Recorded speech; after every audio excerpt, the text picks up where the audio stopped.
Hello students, welcome to Haldar academy online platform. আমরা পড়ছি class 11-এর second সেমিস্টারের প্রবন্ধ বই কেনা, যার লেখক হচ্ছেন সৈয়দ মুস্তাফা আলী। তার পঞ্চতন্ত্র নামক গদ্য গ্রন্থ থেকে এই প্রবন্ধটি নেওয়া হয়েছে। প্রবন্ধ কাকে বলে? না কবিতা না গল্প, মানে মোটামুটি একটা গল্পের একটা ধাঁচ বলা যায়। যেরকম আমরা গদ্য পড়ি সেই রকমের মতো, কিন্তু প্রচুর যুক্তি থাকে, প্রচুর উপমা থাকে এই ধরনের প্রবন্ধতে। তো সেটাই হচ্ছে প্রবন্ধের একটা বৈশিষ্ট্য।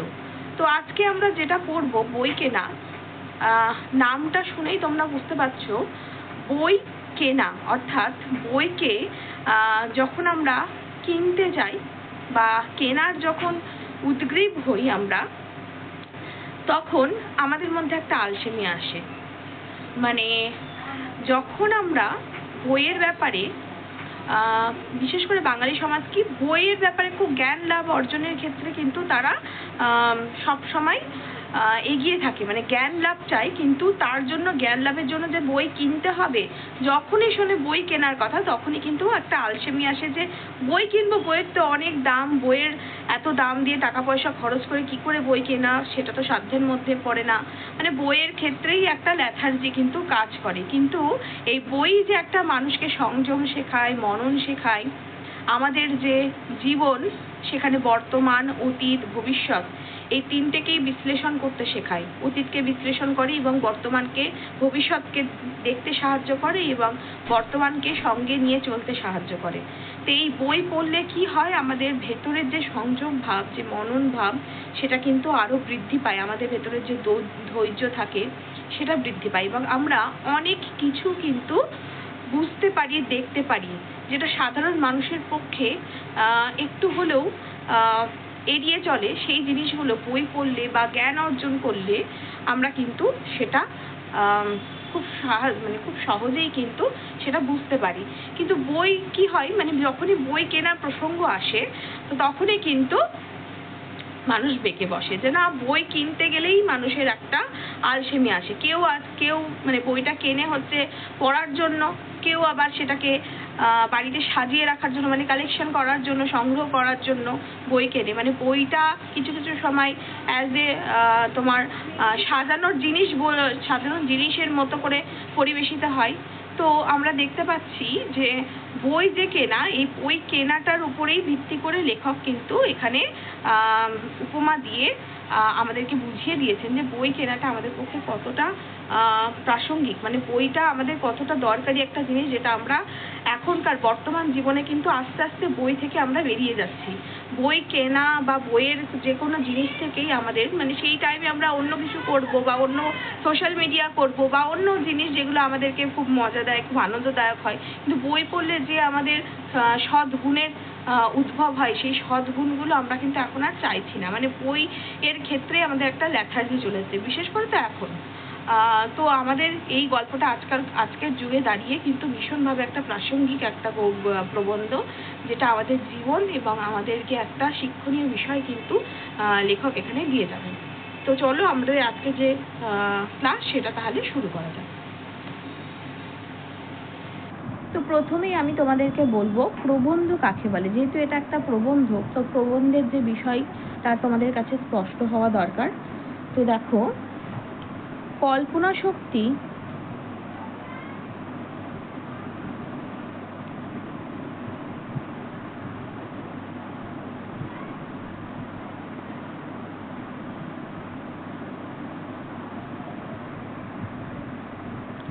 ও বুদ্ধিবৃত্তি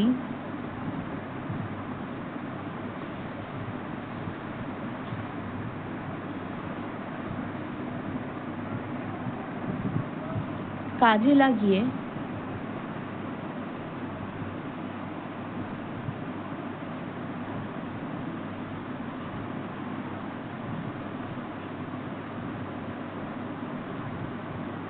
লাগিয়ে লেখক বা প্রাবন্ধিক, লেখকে লিখছি আমি এখানে, লেখক যে নাতি দীর্ঘ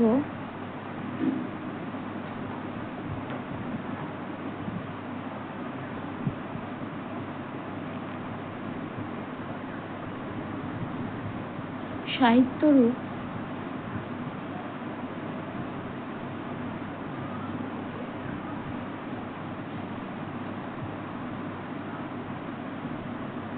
সৃষ্টি করে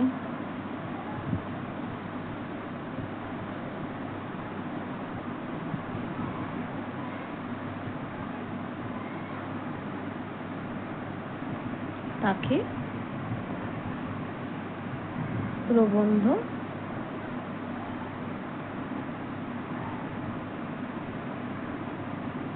বলে।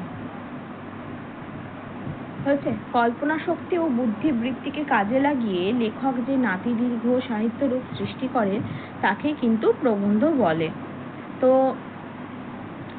প্রবন্ধের ইয়েটা নিশ্চয়ই তোমাদের কাছে সকলের কাছে ধারণাটা নিশ্চয়ই সকলের কাছে স্পষ্ট হয়ে গেছে। এবার আমরা মূল যে প্রবন্ধ সেই প্রবন্ধে কিন্তু ঢুকবো। দেখো কি বলেছে, বলেছে মাছি মারা কেরানি নিয়ে যত ঠাট্টা রসিকতাই করি না কেন, মাছি ধরা যে কত শক্ত সে কথা পর্যবেক্ষণশীল ব্যক্তি মাত্রই স্বীকার করে নিয়েছেন। তো বলছে দেখো মাছি মারা কেরানি, এখানে মাছি মারা কেরানির কথা কি বলেছে? কেরানি বলতে এখানে যারা অনুকরণ করে, অনুকরণকারী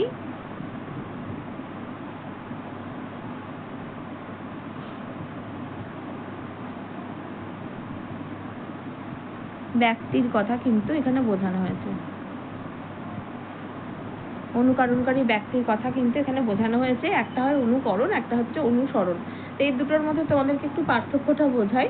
একটা হয়তো কোনো একটা গল্প থেকে আমি অনুপ্রাণিত হয়ে কোনো একটা গল্প লিখলাম, ধরো এই বই কেনা থেকেই আমি অনুপ্রাণিত হলাম, দিয়ে বইয়ের ওপরই আমি আরেকটা প্রবন্ধ হয়তো রচনা করলাম, সেটা হচ্ছে অনুসরণ। অনুকরণ কি? এই বইয়ের জিনিসটা নিয়েই যদি আমি একই জিনিস দু একটা জায়গায় একটা নাম দুটো নাম সরিয়ে বসিয়ে পুরো যা আছে তাই যদি করিয়ে দিই, মানে যা আছে তাই কপি পেস্ট করে দিই, দু একটা শুধু এই মাছির জায়গায় হয়তো মশা লিখে দিই বা অন্য কিছু চেঞ্জ করে, সামান্য কিছু চেঞ্জ করে, তাহলে সেটা কিন্তু অনুকরণ করা। মানে যা লেখক লিখেছেন সেটাই আমি কপি পেস্ট করে দিলাম, একটু দু একটা চেঞ্জ করে। আর অনুসরণ কিন্তু তা নয়, আমি অনুপ্রাণিত হলাম লেখকের লেখা থেকে এবং তার উপর ভিত্তি করে আমি নিজস্ব একটা রচনা করলাম। ওখানে কিন্তু ক্রিয়েটিভিটি আছে, আমার শৈল্পিক যে ব্যাপারটা সেটা কিন্তু আছে। তো এই দুটো কিন্তু একটা ডিফারেন্স তোমাদেরকে বললাম, যেটা অনুকরণ এবং অনুসরণ মোটামুটি একই ধাঁচের। তো তোমাদের মধ্যে হয়তো একটা পাজেল হয়ে যাওয়ার ব্যাপার আসবে, তো সেই জন্য এটা আশা করি তোমাদেরকে বোঝাতে পেরেছি। তো দেখো কি বলেছে, মাছি মারা কেরানি নিয়ে যত ঠাট্টা রসিকতাই করো না কেন। তো অনুকরণকারী ব্যক্তি কেরানিদের কেন বলা হয়েছে? কারণ সকাল থেকে রাত্রি অবধি তারা প্রায় একই রকম ভাবে চলে, মানে তাদের যে জীবনটা সেটা কিন্তু একই বাঁধা ধরে। সকালবেলায় উঠছে, খাচ্ছে, স্নান করছে, অফিসে যাচ্ছে, অফিসের কাজ করছে, আবার রাত্রিবেলায় এসে, মানে একই সিস্টেম রোজ রোজ চলছে।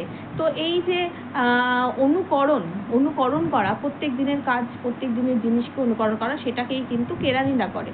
তার জন্য কিন্তু এখানে কেরানির উপমাটা, কেরানির উদাহরণটা এখানে লেখক দিয়েছেন, প্রাবন্ধিক দিয়েছেন। বলছে মাছি মারা, যে সমস্ত কেরানিরা মাছি মারে তাদের নিয়ে যত ঠাট্টা রসিকতাই করো না কেন, তোমরা তাদেরকে নিয়ে যত রসিকতায় যত তামাশাই করো না কেন, মাছি ধরা যে কত শক্ত সে কথা পর্যবেক্ষণশীল ব্যক্তি মাত্রই স্বীকার করে নিয়েছে।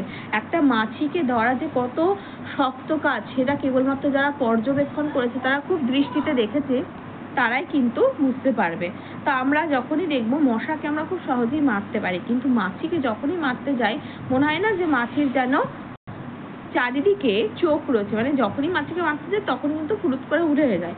তাই বলছে পর্যবেক্ষণ যারা করেছে সেই বিষয়টা, সেই ব্যক্তি কিন্তু খুব ভালো করে মানে স্বীকার করে নিতে পারবে যে মাছিকে মারা কত রকমের শক্ত কাজ। মাছিকে যে দিক দিয়েই ধরতে যান না কেন সে ঠিক সময় উড়ে যাবেই। মাছির কি হয়, মাছির ব্যাপারটা কি হয়, মাছির যেন মনে হয় যে গোটা মাথাটা জুড়েই ঝোঁক রয়েছে, যে দিক দিয়েই মারতে যাব না কেন সেই দিক দিয়ে কিন্তু মাছিটা উড়ে যায়। খুবই শক্ত মাছিকে মারা। কারণ অনুসন্ধান করে দেখা গেছে দুটো চোখ দিয়ে মাছি কারবার নয়, তার সমস্ত মাথা জুড়েই নাকি গাদা গাদা চোখ বসানো আছে। অর্থাৎ মাছিদের যে ব্যাপারটা, তাদের শুধুমাত্র দুটো চোখ নেই, তাদের গোটা মাথাটাই হচ্ছে চোখে ভরা। তো এই লাইনটা আমি একটু আন্ডারলাইন করে দিই। দেখো, এইটা কিন্তু ভীষণ ইম্পর্টেন্ট একটা লাইন, এখান থেকে প্রশ্ন আসে। কারণ অনুসন্ধান করতে গিয়ে দেখা গেছে যে দুটো চোখ নিয়ে কিন্তু মাছির কারবার নয়, তার সমস্ত মাথা জুড়েই নাকি গাদা গাদা চোখ বসানো। আমরা শুধু দেখতে পাই কি সামনে দুটো চোখ আছে, মানে মাছিকে ধরতে গিয়ে দেখা যাবে সামনের চোখ টুকুরেই শুধু দেখা যায়, মানে বড় বড় যে গোল চোখটা, কিন্তু গোটা মাথায় যে তাদের চোখ আছে সেটা কিন্তু আমরা বুঝতে পারি না। তারপরের লাইনটা বলছে আমরা দেখতে পাই শুধু সামনের দিকটা।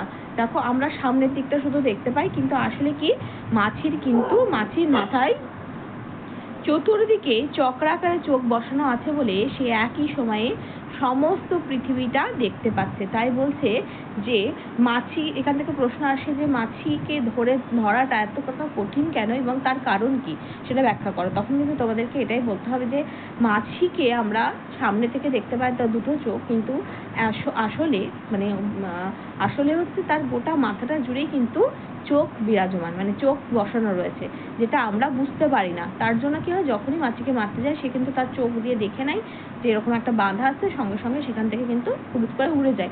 একই সময়ে সে গোটা পৃথিবীটাকে দেখছে। কি সুন্দর একটা কথা যে আমাদেরও তো দুটো চোখ আছে বলে আমরা পেছনে কি হচ্ছে সেটা দেখতে পাই না, কিন্তু মাছিরা কি গোটা চোখ দিয়ে তার 360 ডিগ্রি অ্যাঙ্গেলে পুরো পৃথিবীটা কিন্তু দেখতে পাচ্ছে। তার সামনের আশেপাশের সমস্ত রকমের জিনিস যা যা ঘটছে সব কিন্তু তারা তাদের ওই সমস্ত রকমের চোখ দিয়ে কিন্তু দেখতে পায়। তারপরে বলছে, তাই নিয়ে গুণী এবং জ্ঞানী আনাতোস ফ্রান্স দুঃখ করে। আনাতোস ফ্রান্সকে, এখানে ফ্রান্স যে শব্দটা, ফ্রান্সের কথাটা শুনে আমরা বুঝতে পারছি যে তিনি একজন ফরাসি কথা সাহিত্যিক।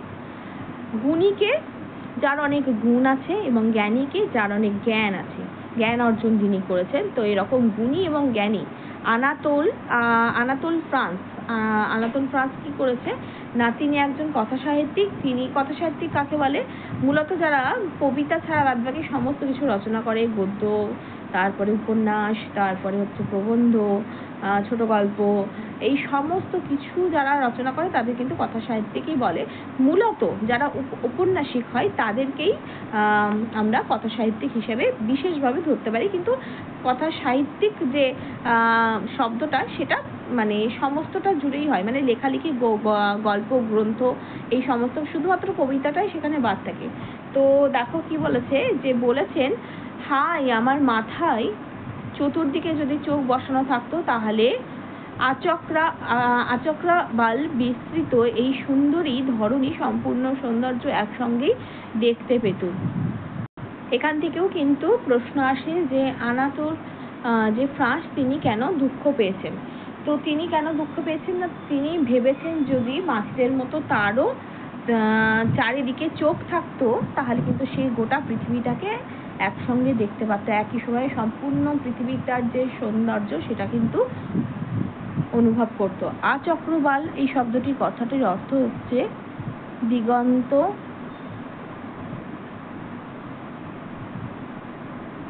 বিস্তৃত। দিগন্ত বিস্তৃত কথাটির অর্থ কি? দিগন্ত রেখা, অর্থাৎ মাটি এবং আকাশ যেখানে মিশছে সেই জায়গাটাকে কিন্তু দিগন্ত রেখা বলে।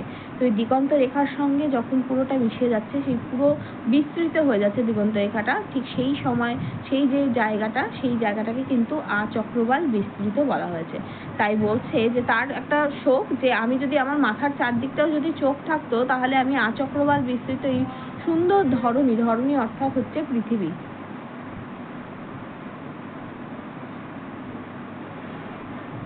সম্পূর্ণ সৌন্দর্য একসঙ্গে দেখতে পেত।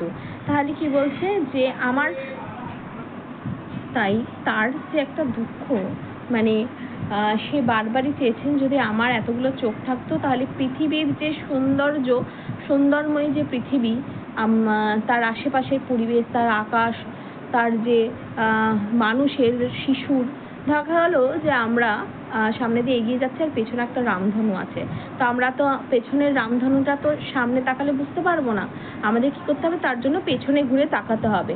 পেছনে যদি চোখ থাকতো তাহলে তো আমরা সেই রামধনুটা দেখতে পারতাম, একই সময়ে সম্পূর্ণ সৌন্দর্যটা কিন্তু অনুভব করতে পারতাম। তাই বলছে যে কবির বা লেখকের কথা সাহিত্যিকের শোকটা যদি বলা হয় তাহলে তোমাদেরকে কিন্তু এটা বলতে হবে। তারপরে বলছে কথাটা যে খাঁটি সে কথা চোখ বন্ধ করে একটুখানি ভেবে নিলেই বোঝা যায়। বলছে তিনি যে কথাটা খাঁটি বলছেন সেটা কিন্তু আমরা যদি একবার চোখ বন্ধ করি, চোখ বন্ধ করে যদি ভাবি যে আমাদের চারপাশে সৌন্দর্যটা একই সাথে দেখবো, সেটা কিন্তু সঙ্গে সঙ্গে কিন্তু আমরা অনুভব করতে পারি। মানে এটা কিন্তু দেখো কতটা সত্যি কথা একটা বলেছে যে এটা কিন্তু পুরোটাই অনুভবের একটা অনুভব যদি আমরা করতে পারি এরকম, তাহলে কিন্তু সত্যিই সেই সৌন্দর্যটা আমরা ফিল করতে পারবো। এবং বুঝে নিয়ে তখন এক আফসোস ছাড়া আর কিছুই করবার নেই। আমরা যখন এটা পুরোপুরিভাবে আমাদের সচেতন বা বোধ হয় তখন আমরা বুঝতে পারি যে সত্যিই তো আমাদের তো আফসোস ছাড়া এখানে কিছু নয়, কারণ সৃষ্টিকর্তা আমাদেরকে সেভাবেই তৈরি করেছে। মাছিকে একরকম ভাবে তৈরি করেছে, আমাদেরকে কিন্তু অন্যরকম ভাবে তৈরি করেছে। তাই তাদের যে গুণাবলী সেটা যেমন আমরা নিতে পারবো না, ঠিক আমাদের গুণাবলীও কিন্তু তারা নিতে পারবে না। কিন্তু এখানেই ফ্রান্সের সঙ্গে সাধারণ লোকের তফাৎ, কিন্তু ফ্রান্স তো একজন কথা সাহিত্যিক, ফ্রান্সের সাথে এবার সাধারণ লোকের যে তফাৎ সেটা কি করে বুঝবো? দেখো তারপরে বলেছে ফ্রান্স সান্ত্বনা দিয়ে বলেছেন, কিন্তু আমার মনের চোখ তো মাত্র একটি কিংবা দুটি নয়, মনের চোখ বাড়ানো কমানো তো সম্পূর্ণ আমার হাতে। নানা জ্ঞান বিজ্ঞান যতই আমি আয়ত্ত করতে থাকি ততই এক একটা করে আমার মনের চোখ ফুটতে থাকে। তা বলছেন তিনি যে আমার মনের যে চোখ, সেই মনের যে চোখ সাধারণ লোক দেখলে ভাবে আরে চোখ আবার মনের আবার কোনো চোখ হয় নাকি? চোখ তো আমাদের দুটোই থাকে, দুটোর বেশি তো আমরা দেখতে পাবো না। কিন্তু জ্ঞান চক্ষু যেটা মানে বই পড়লে বা তোমার কোনো কিছু করলে মানে কোনো জ্ঞান সঞ্চয় করলে যে আমাদের একটা চক্ষু খুলে যায়, অর্থাৎ আমরা দূর থেকেই বুঝতে পারি একটা মানুষকে, ধরো দেখছি একটা মানুষ ভীষণ সবসময় মেজাজ নিয়ে থাকে, তাহলে আমাদের কি উচিত হবে তার সামনে আমার মেজাজটা তুলে ধরা? আমি কি করব তাহলে তার সামনে গিয়ে যতটা তাকে শান্ত করানো যায়, যতটাকে বুঝিয়ে বলা যায় সেই চেষ্টাটা করব। তো এইটা হচ্ছে সাধারণ মানুষের সঙ্গে একটা গুণী বা জ্ঞানী ব্যক্তির তফাৎ।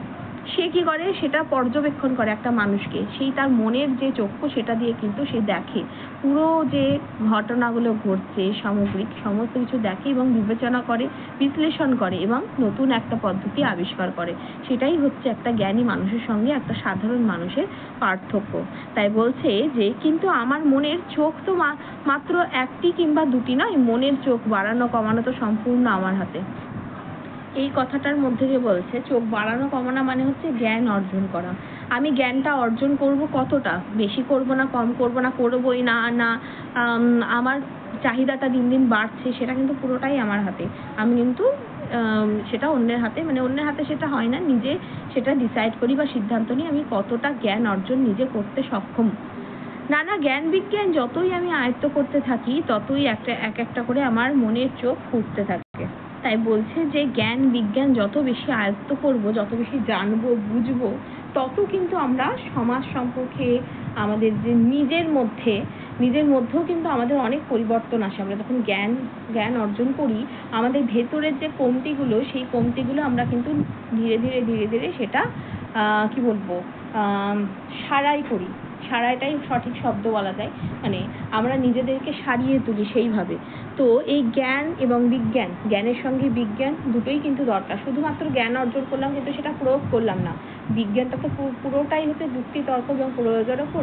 আমরা শুধুমাত্র আমরা জানলাম যে ওখানে গেলে এটা হবে, তো আমরা যদি সেই মুমেন্টে না যাই, সেই কাজ যদি না করি, তাহলে কিন্তু এক্সপিরিয়েন্স গ্যাদার করতে পারবো না এবং বিজ্ঞানসম্মতভাবে আমরা এগোবো না।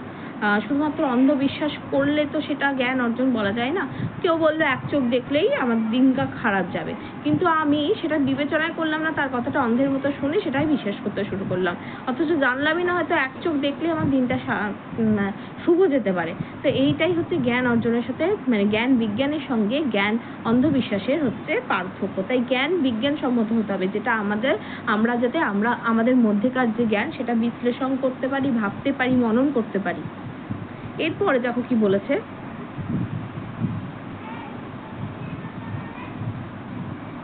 পৃথিবীতে আর সব সভ্য জাতি যতই চোখের সংখ্যা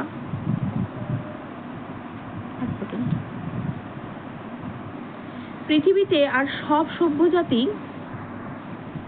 জাত যতই চোখের সংখ্যা বাড়াতে ব্যস্ত, আমরা ততই আরব্য উপন্যাসের এক চোখা দৈত্যের মতো ঘোত ঘোত করি আর চোখ বাড়াবার কথা তুলতেই চোখ রাঙাই। কি বলছে? পৃথিবীর সব জাতিরা যেখানে জ্ঞান চক্ষু তাদের মানে জ্ঞান অর্জন করতে ব্যস্ত থাকে, জ্ঞানের চক্ষু খোলাতে ব্যস্ত থাকে, সেই চোখের সংখ্যা বাড়াতে ব্যস্ত থাকে, আমরা যেন ততই আরব্য উপন্যাসের এক চোখা দৈত্যের মতো। আরব্য যে উপন্যাসগুলো হয় সেখানে এক চোখা এক দৈত্য আছে, যিনি হচ্ছে মানে তার যতটা পাওয়ার তার তুলনায় তিনি তার কম পাওয়ার দিয়ে কাজ করতে ভালোবাসেন। তাই আমাদের যে যোগ্যতা রয়েছে, আমাদের যে ক্ষমতা রয়েছে, সেই ক্ষমতাটা আরো বৃদ্ধি করার পরিবর্তে আমরা কিন্তু ক্ষমতাটা আরো কমিয়ে নেওয়ার চেষ্টা করি, মানে আলসেমি এটাতে। তাই লেখক এটাই বোঝাচ্ছেন যে বই পড়লে যে জ্ঞান অর্জন হয়, জ্ঞান চক্ষু খোলে, সেই চক্ষু খোলার পরিবর্তে আমাদের কাছে যে চোখটুকুনি আছে সেইটুকু চোখটুকুনি আমরা বন্ধ করতে ব্যস্ত থাকি, ঠিক আরব্য উপন্যাসের এক চোখা দৈত্যের মতো। এবং ঘোত ঘোত করি, অর্থাৎ শুয়োরের মতো ঘোত ঘোত, শুয়োর যেরকম ঘোত ঘোত করে সেরকম করি, আর চোখ বাড়াবার কথা তুলতেই চোখ রাঙা। অর্থাৎ চোখ বাড়ানোর কথা যখন তোমাকে পড়ার কথা কেউ বলে, বই কেনার কথা বলে, তখন ফট করে যেন আমাদের একটা রাগ উঠে যায়, রাঙা চোখ হয়ে যায় এবং আমরা সেটা বিরোধিতা করি। তাই বলছেন যে পৃথিবীর সব সভ্য জাতিরা এইভাবেই এগিয়ে যাচ্ছে, কিন্তু আমরা কিন্তু তাদেরকে তো অনুসরণ করছিই না, বরং উল্টোটা করছি, আমাদের ক্ষেত্রে বিপরীত কার্য কিন্তু চালিয়ে যাচ্ছি। তা এরপরে দেখো বলছে চোখ বাড়াবার পন্থাটা কি, অর্থাৎ চোখ, আমরা যে জ্ঞান চক্ষু সেটা কিভাবে বাড়াতে পারবো। প্রথমত হচ্ছে বই পড়া, বই পড়ার যে অভ্যাস সেটা তৈরি করা, এবং তার জন্য দরকার বই কেনার প্রবৃত্তি। আগে আমাদেরকে কি করতে হবে? বই পড়ার যে অভ্যাস, অর্থাৎ আজকালকার যুগে এটা বলে খুবই রেয়ার কেস, বই পড়ার ক্ষেত্রে একটা ল্যাথার্জি তো ভীষণভাবে কাজ করে। সেই সময় তুমি ঘন্টার পর ঘন্টা ফোন দেখো, ঘন্টার পর ঘন্টা সোশ্যাল মিডিয়া করো, তবুও তাতে মানে তোমার কিছু মানে লাভ তো হবেই না, বরং ক্ষতি হচ্ছে। কিন্তু তার তুলনায় তোমরা কি করবে? বই পড়বো না। সেই কারণে এতটাই আলসেমি, এতটাই ল্যাথার্জি, সেই বই পড়ার যে অভ্যাস, সেই অভ্যাসটা মানুষের মধ্যে দিন দিন যেন চলেই যাচ্ছে। তাই প্রথমেই আমাদেরকে দরকার হচ্ছে বই পড়া। বই পড়ার মধ্যে যে একটা শব্দের বা নিজের যোগসূত্র আছে, সেটা কিন্তু আমরা পড়তে পড়তেই বুঝতে পারি। এবং দ্বিতীয়টাই বলেছে তার জন্য দরকার বই কেনা প্রবৃত্তি। প্রবৃত্তি কাকে বলে? ধরো কোনো একটা জিনিস আমরা, ধরো ঘুম পাচ্ছে, ঘুমানোর সময় কি, যখন ঘুম পাই তখন আমরা ঘুমাই, যখন খিদে পাই তখন খাই, যখন আমাদের আরো বাহ্যিক ক্রিয়াকলাপ থাকে সেগুলো করি। তো ওই যে প্রবৃত্তি, ওই যে ঘুম পাওয়ার যে প্রবৃত্তি, তখনই আমরা ঘুমাতে যাই। একটা টাইম টু টাইম আমাদের শরীর কিন্তু একটা নিজেদের মতো করে কাজ করে। সেই যে প্রবৃত্তি, সেই প্রবৃত্তি বা নেশাটা কিন্তু আমাদেরকে বই কেনাতে নিয়োগ করতে হবে। আমরা যাতে বই কেনার প্রতি আগ্রহী হই। আর অনেক বেশি অন্যান্য জিনিসের ক্ষেত্রে বই আমাদের চিরজীবনের তো বন্ধুই বলা হয় তাকে, প্রকৃত বন্ধু। তো সেই প্রকৃত বন্ধুর পেছনে যেন সময়টা দিই এবং সেটা কেনার যে নেশা সেটা নিজেদের মধ্যে তৈরি করি। তাই বলছে মনের চোখ ফেরানোর আরো একটা প্রয়োজন আছে।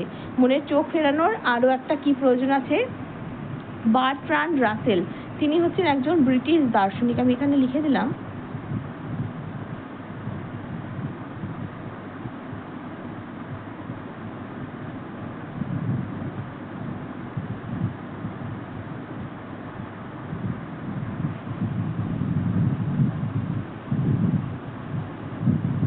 বার্ট্রান্ড রাসেল, তিনি কি বলেছেন যে সংসারে জ্বালা যন্ত্রণা এড়াবার প্রধান উপায় হচ্ছে মনের ভিতর আপন ভুবন সৃষ্টি করে নেওয়া এবং বিপদকালে তার ভিতর ডুব দেওয়া। কি বলছে? যে আমাদের যে সংসারের জ্বালা পড়ে নেই, নানুরাতে কখনো পান্তা ফুরোচ্ছে, কখনো মেয়ের জ্বালা, কখনো বউয়ের জ্বালা, কখনো স্বামীর জ্বালা, এই ধরনের যে জ্বালা যন্ত্রণা, কথা মানে অপমানিত হওয়ার, কথা শোনানোর, সাংসারিক যারা সংসার করে তারা কিন্তু সংসারে এই জ্বালাটা বুঝতে পারে। তো সংসারে যে জ্বালা যন্ত্রণা সেটা কিন্তু এড়াবার মূল উপায়ই হচ্ছে বই পড়া। এবং বই পড়লে কি হয়? আমাদের মনের যে ভিতর, সেই ভিতরে কিন্তু একটা নিজস্ব ভূমি আমরা সৃষ্টি করতে পারি, যেই ভূমিতে আমরাই কিন্তু বিচরণ করব এবং যে কোনো সিচুয়েশনই আসুক না কেন, আমরা কিন্তু ঠান্ডা মাথায় যে কোনো সিচুয়েশন হ্যান্ডেল করব এবং সেই বিপদটাকে অতিক্রম করতে সাহায্য করেই হচ্ছে বই। তাই বলছেন তুমি যখন নিজের ভেতরে একটা ভুবন সৃষ্টি করবে, তখন তোমার আশেপাশের মানুষ যে যাই বলুক, যে যাই করুক না কেন, তোমার আদর্শ, তোমার যে ভুবনটা, সেই ভুবনের যে নিয়ম শৃঙ্খলা, সেই নিয়ম শৃঙ্খলার মধ্যেই তুমি থাকবে। তুমি যে যত রকম ভাবেই চেষ্টা করুক না কেন উল্টোপাল্টা কাজ করানো, তুমি কিন্তু সেই দিকে প্রবৃত্ত হবে না। এবং বিপদ পেলে তার ভিতর ডুব দেওয়া। বিপদ যখন হবে, বিপদ সম্মুখীন হবে, তখন কিন্তু তুমি সেই দিকেই ডুব দেবে। অর্থাৎ বইয়ের যে জ্ঞান অর্জন হয়েছে, সেই জ্ঞান অর্জন থেকে তুমি যা শিখেছো, সেই শিক্ষণীয় সেই বিশ্লেষণ থেকে কিন্তু নিজেকে তৈরি করবে এবং সেই অঞ্চলেই ডুব দেবে যেখানে তোমার প্রকৃত শান্তি বিরাজমান। যে যত বেশি ভুবন সৃষ্টি করতে পারে, ভব যন্ত্রণা এড়াবার ক্ষমতা তার ততই বেশি। বলছে যে যত বেশি নিজের ভুবন সৃষ্টি করতে পারে, মনের ভেতরের যে ভুবন, সেটা যে যত বেশি সৃষ্টি করতে পারে। দারুণ একটা লাইন, খুব সুন্দর একটা লাইন বলেছে যে যত বেশি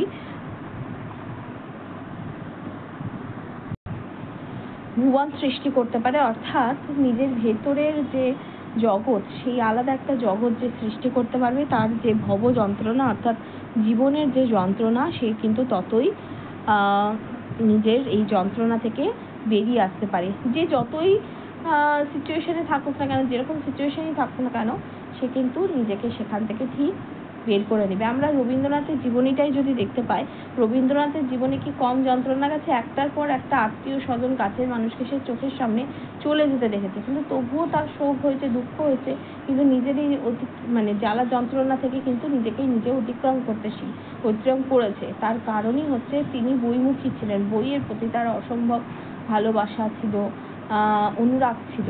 তো তার জন্য কিন্তু তিনি যে কোনো সিচুয়েশনই হোক না কেন, তাকে কিন্তু খুব প্রভাব বিস্তার করতে পারতো না। তার জন্য এখানে বলছে যে যত বেশি, এই লাইনটা খুবই ইম্পর্টেন্ট, এই লাইন থেকে অনেক সময় প্রশ্ন আসে যে ভবযন্ত্রণা এড়াবার ক্ষমতা তার ততই বেশি। এই যে উক্তিটি, সেটি কে করেছেন যখন বলা হবে, তখন বলতে হবে যে বার্ট্রান্ড রাসেল, ব্রিটিশ দার্শনিক বার্ট্রান্ড রাসেল কিন্তু এই উক্তিটা করেছেন। আশা করছি তোমরা এই পুরো যেইটুকুনি আজকে পড়ানো হলো সেটা বুঝতে পেরেছো। তো আমাদের যে আজকের ক্লাস, সেটা আমি এখানেই শেষ করব। পরের অংশটুকুনি থেকে আমরা পরের ক্লাসে পড়বো।